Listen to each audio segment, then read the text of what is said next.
Welcome to Business Innovators Radio, featuring industry influencers and trendsetters sharing proven strategies to help you build a better life right now. Well, hello and welcome to this episode. This is Mike Saunders with Marketing Huddle, and today we have with us Richard Haasnoot with Innovation Best Practices Podcast. Richard, welcome to the show. It's great to be here. I've listened to some of your work, and I really like what you're doing. Super. Thank you. Well, let's get started with tell us a little bit about yourself and your business, and what is the focus, and how do you help impact people that you work with? Would love to. I'll try and make this very quick and give you, I think, this context for where I am today. After I finished my 3 years as a U.S. Navy officer, I joined Procter & Gamble, and over the next 16 years became a senior sales manager and then a senior advertising brand management leader, and then running a strategic acquisition before I went off to become Ernest Gallo's vice president of marketing. And I want your listeners to be aware of something, that in the 10 years I was at Gallo, I had wine tastings every night. I lost a lot of brain cells in that process. So if in the course of our conversation I say something that your listeners go, "What did he just say?" I'm going to blame it on the wine tasting. Okay. Following that, I was a professor in the School of Management at Arizona State University for 6 years, teaching upper-level marketing, innovation, and leadership courses. Have published 6 books, but today, and have been for a few decades now, have been in the innovation business. My company is Innovate to Grow Experts at i2ge.com. You can go to i2ge.com. And I also own a national graphic design company called Blue Sage Creative. So Blue Sage Creative, is that definitely a standalone company, but do you find that was created to support your Innovate to Grow initiative, because you maybe kept coming up with the graphic design needs and they just kind of fit together? It's a good question, but the connection is really in a little bit different way. I found myself in a very opportune situation to be able to start a graphic design company, and I ended up utilizing the innovative principles that I've developed and helped major international companies and entrepreneurs with for decades to then create from the ground up in 48 hours a brand new business. And using what I'd learned in Innovate to Grow Experts, I created Blue Sage Creative, which has a highly innovative business model that allowed it to get national clients on day one of its existence. And if you can talk to graphic design company owners, they'll tell you, gosh, they wish they had that. And I did it because of the business model.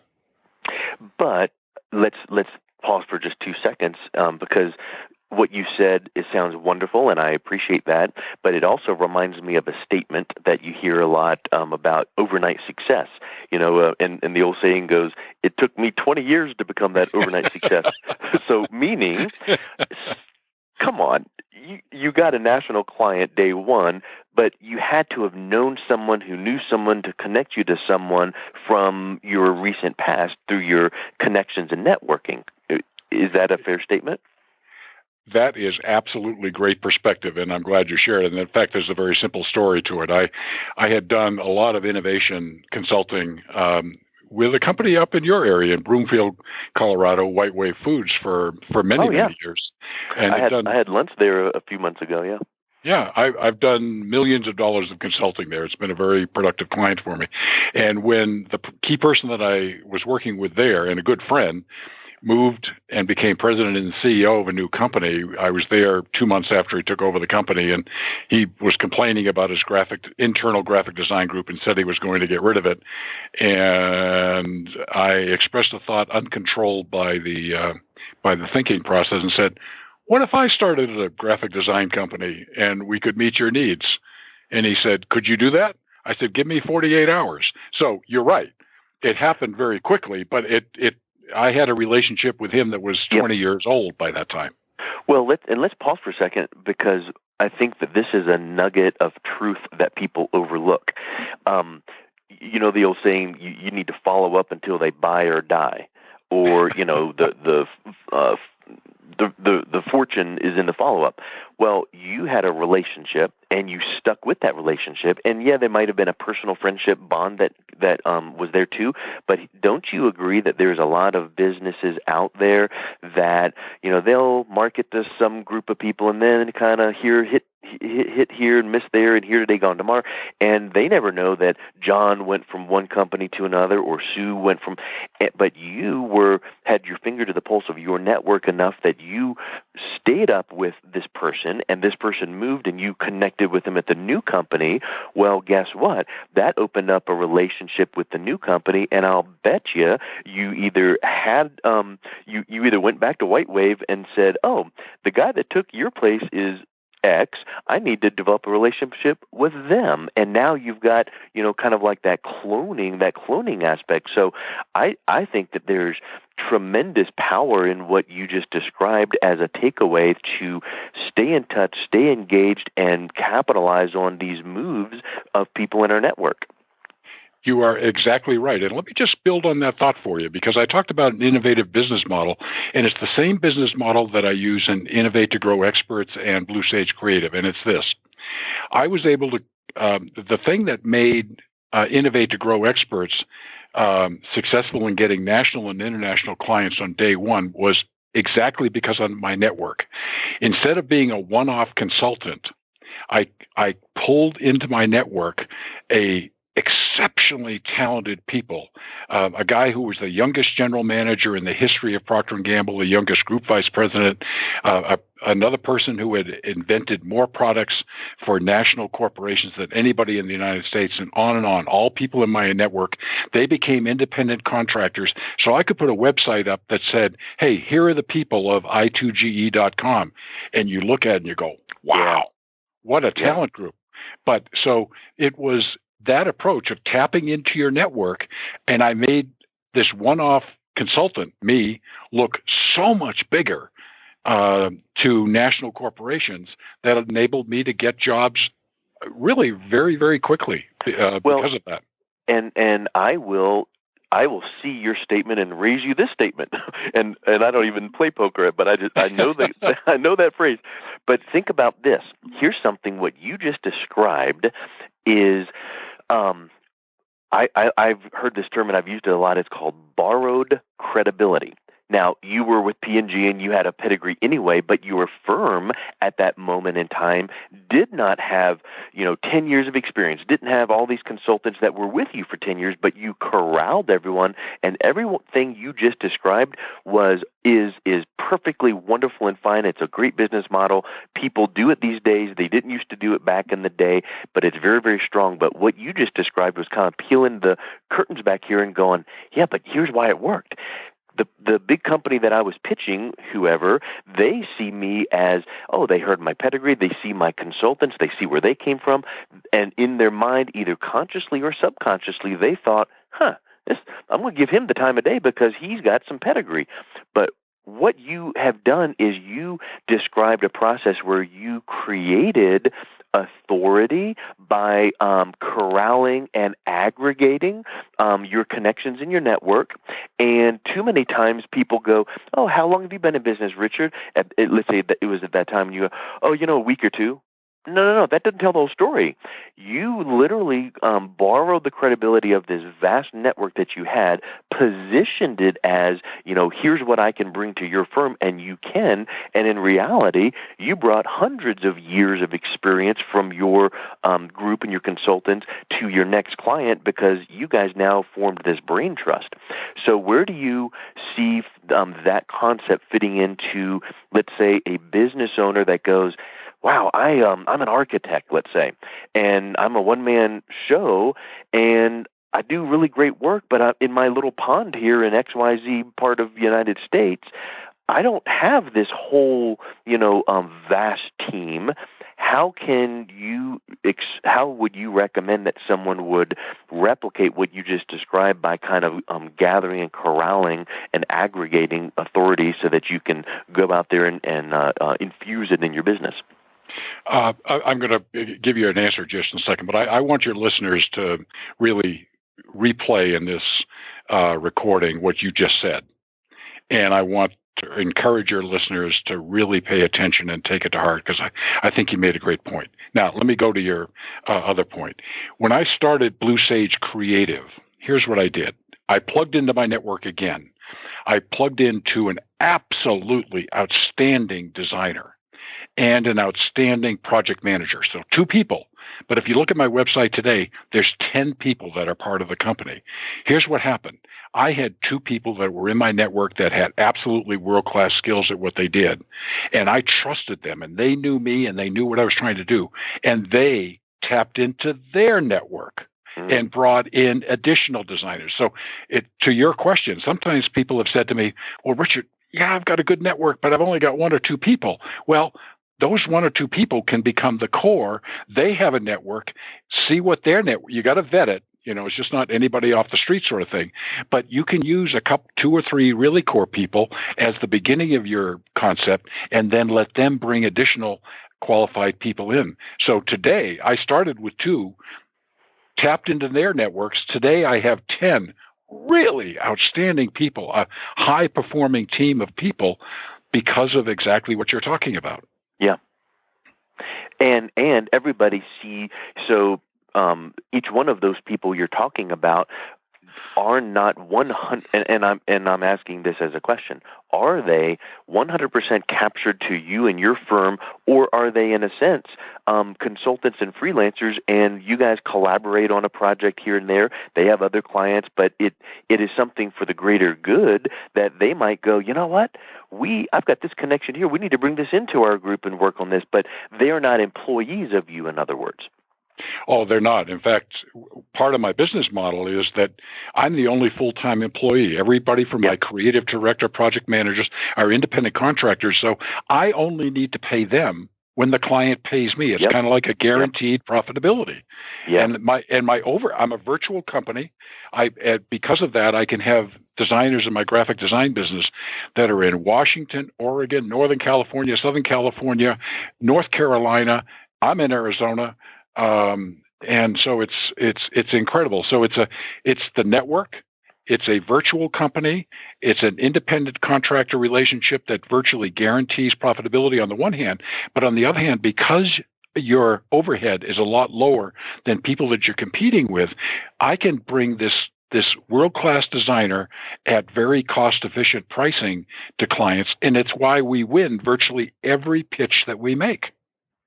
Yeah, because your team is highly trained, targeted, experienced, and you're bringing in a specialized set of knowledge, but they're not, in other words, if you did have all those people on your payroll full time, you would feel the weight of the world on your shoulders going, we need to ramp up, a lot more to keep everyone busy at all times.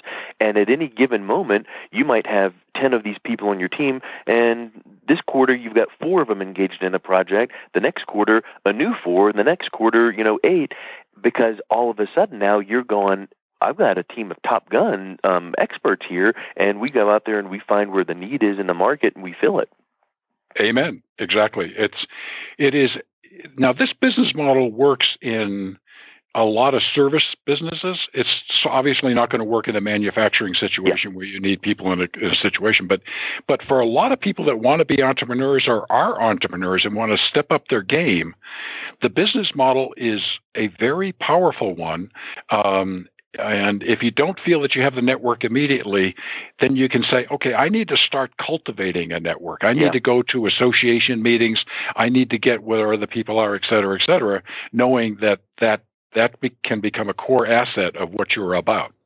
Well, I would say, like Stephen Covey used to say, begin with the end in mind. And if this concept sounds attractive, like, wow, I would love to be able to go to a prospect and show this group of experts and have them virtual. And that is the movement these days. I mean, there so many companies have the CEO as the main person, and then they just have people all across the world that are work virtually. And who cares whether someone left to pick up their kid from soccer practice at whatever time, they're getting their work done. It doesn't matter where they are or what hours they're punching the clock.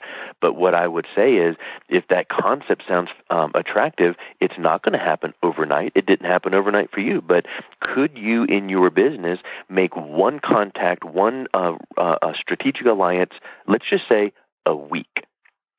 So think of these big tasks, how to eat an elephant one bite at a time. Could you in your business make one new strategic alliance contact for the purpose of ultimately attaining this model that we're describing? Well, one a week, of course you could do that. You can go to a lot of functions or reconnect with people or ask, hey, I'm looking for someone in this space, and you're asking your alliances, who do you know who? Well, 52 weeks out of the year, even if you took 3 or 4 weeks vacation, you've got 40, 45, 50 contacts at the end of the year. That's a lot. Did you have that last year? So what if you started this last year? Right now, you'd be sitting on 30 to 50 hot, solid contacts. Where could you be this time next year if you did the same thing? Yeah, I mean, it's really, it looked at from a pure business perspective, one way, it's about building your assets. And then when you build them, to deploy them in the right way that meets client and customer needs in ways that's a win for them and a win for you.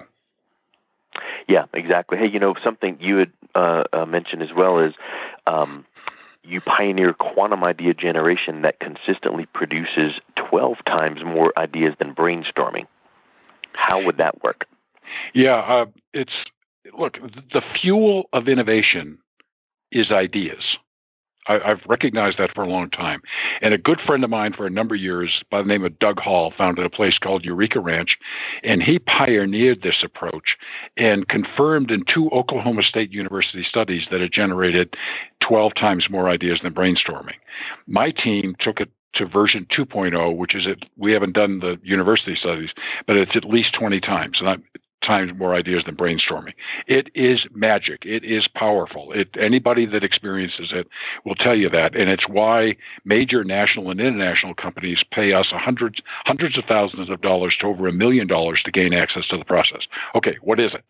Well, there are 4 aspects that I'm just going to touch on very briefly. Your listeners can go to my Innovation Best Practices podcast and listen to episodes 1 through 6 and get more detail on it. Here are the key elements. Into an idea generating session, you want to bring a highly diverse group of people, not just people that are within your company and your friends, because I have a great saying that is very, very true, and that is it's very difficult to get out of the box thinking from people who live in the box. So you want to bring into that session people that are experts in areas that are related to yours, people that are successful in other ways who are very creative. So hit diversity. Second, you want to bring stimulus into the idea generating session. It can be anything from what other people around the world are doing in your kind of area to new emerging social trends. The form of stimulus varies based on the project, but you want to be bringing visual stimulus onto a screen and sharing it with people. It gets the ideas going like a popcorn popper. Third thing that you need to recognize is that everyone is equally creative, except left and right brain people are creative in very different ways. And we actually, in our idea generating sessions, have everybody take an evaluation. And we know the makeup of left and right brain people in the session, and we bring in idea generating sessions that are geared to the makeup of the people in our session. And believe me, left and right brain idea generating exercises are dramatically different. The fourth thing equally as productive, it's just how they got there. Exactly.